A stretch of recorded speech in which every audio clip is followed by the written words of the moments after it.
আপনারা জানেন যে চলমান রাজনৈতিক পরিস্থিতি নিয়ে বাংলাদেশের দেশপ্রেমিক বিভিন্ন রাজনৈতিক দলের যৌথ পথ চলা শুরু বেশ অনেক দিন ধরে।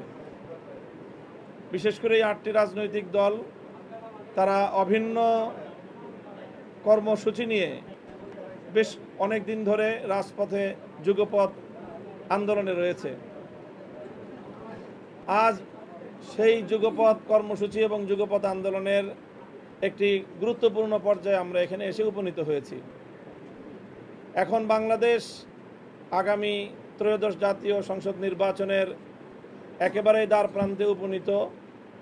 এই সময়ে জুলাই বিপ্লবকে কেন্দ্র করে বাংলাদেশের মানুষ যে নতুন স্বপ্ন দেখেছিল, সেই নতুন স্বপ্ন পূরণের, নতুন বন্দোবস্ত বাস্তবায়নের যে কমিটমেন্ট রাজনীতিবিদদের, রাজনৈতিক দলসমূহের এবং বিশেষ করে বর্তমান যে অন্তর্বর্তীকালীন সরকার ক্ষমতাসীন তাদের যে কমিটমেন্ট ছিল, সেই কমিটমেন্ট বাস্তবায়নের একটা চূড়ান্ত মুহূর্ত। আমরা সমমনা রাজনৈতিক দল বিগত অনেক দিন ধরে 5 দফা দাবি নিয়ে আমরা যুগপৎ কর্মসূচিতে রয়েছি। আজকের এই প্রেক্ষিতে 8টি দলের শীর্ষ বৈঠক অনুষ্ঠিত হয়েছে। সেই শীর্ষ বৈঠক থেকে আমরা আমাদের সেই পূর্ব ঘোষিত যে 5 দফা, সেই 5 দফার কিছু বিষয়কে আমরা আরও গুরুত্বের সাথে আপনাদের মাধ্যমে জাতির সামনে উপস্থাপন করতে চাচ্ছি। আমরা আমাদের সেই 5 দফায় অনড় রয়েছি। আমাদের আন্দোলন, আমাদের সংগ্রাম অব্যাহত থাকবে। বিশেষ করে সর্বশেষ এখন জাতির যে সবচেয়ে গুরুত্বপূর্ণ এজেন্ডা, দেশের মানুষের যে অভিপ্রায় এবং ইচ্ছা, সেটা হলো যে জুলাই বিপ্লবের অর্জনকে ঘরে তোলা। জুলাই বিপ্লবের প্রেক্ষিতে যেই জুলাই সনদ প্রণীত হয়েছে ঐক্যমত্যের ভিত্তিতে, সেই জুলাই সনদের আইনি ভিত্তি প্রদান, এটা আমাদের দীর্ঘদিনের প্রত্যাশা, জাতির প্রত্যাশা।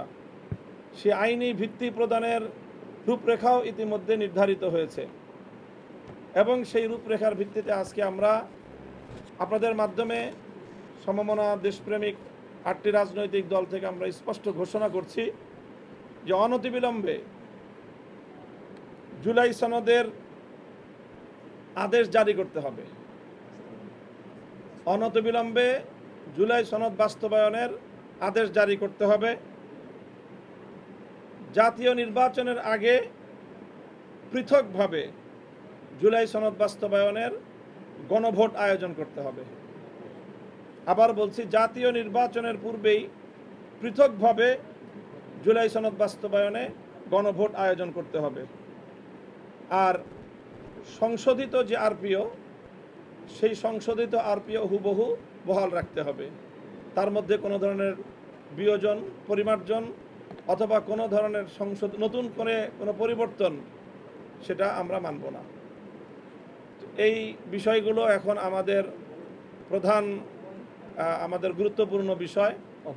অগ্রাধিকার ভিত্তিতে আমরা এই 3টি বিষয়কে জাতির সামনে উপস্থাপন করছি এবং এই বিষয়গুলো বাস্তবায়নের ক্ষেত্রে আমরা ধাপে ধাপে আমাদের পদক্ষেপ, আমরা প্রত্যেক দল নিজ নিজ দলীয়ভাবে এবং যুগপৎভাবে আমরা এই দাবিগুলো আদায়ের জন্য আমরা কর্মসূচি ঘোষণা করব, কর্মসূচি বাস্তবায়ন করব।